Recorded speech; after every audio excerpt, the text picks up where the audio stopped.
નમસ્કાર, હું જીમી અડવાણી અને ત્રિકોણબાકા રાજા ગણપતિ મહોત્સવના ફાઉન્ડર તરીકે આપ સૌને નમસ્કાર કરું છું, વંદન કરું છું. કેટલામું વર્ષ છે? જી, આજે ત્રિકોણબાકા રાજાનું 27મું વર્ષ છે.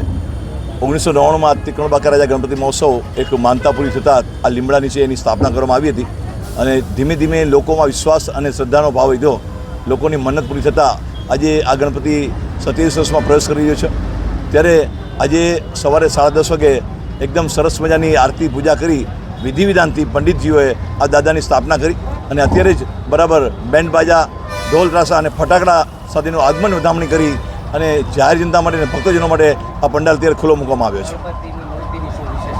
આ વખતે અમારી જે મૂર્તિ છે એ ખાસ કરીને આપ જાણો કે છેલ્લા ઘણા સમયથી આ મૂર્તિ ટોટલી ઇકો ફ્રેન્ડલી મૂર્તિ છે, કેમ કે પર્યાવરણની જાળવણી કરવી આપણા સૌની ફરજમાં આવે છે. ત્યારે ત્રિકોણબાકા રાજાએ ઇકો ફ્રેન્ડલી મૂર્તિ સૌથી પહેલાં મૂકવાનું ચાલુ કર્યું હતું અને સ્થાપના કરી હતી અને પૂજન કર્યું હતું. આ વર્ષે પણ આપ જોઈ રહ્યા છો તે સંપૂર્ણ માટીની મૂર્તિ છે અને નાસિકના કારીગરો બનાવી છે. ત્યારે રાજકોટના જે કારીગરો છે, રાજકોટનું કલરકામ અને આપણું ડાયમંડનું કામ વખણાતું હોય છે, એટલે વોટર કલર, પ્યોર વોટર કલરમાંથી આ મૂર્તિને પેન્ટ કરવામાં આવી છે અને ઝીણા જે ડાયમંડ છે અને માણેક છે, એ માણેક અને ડાયમંડથી આને સુશોભન કરવામાં આવી છે.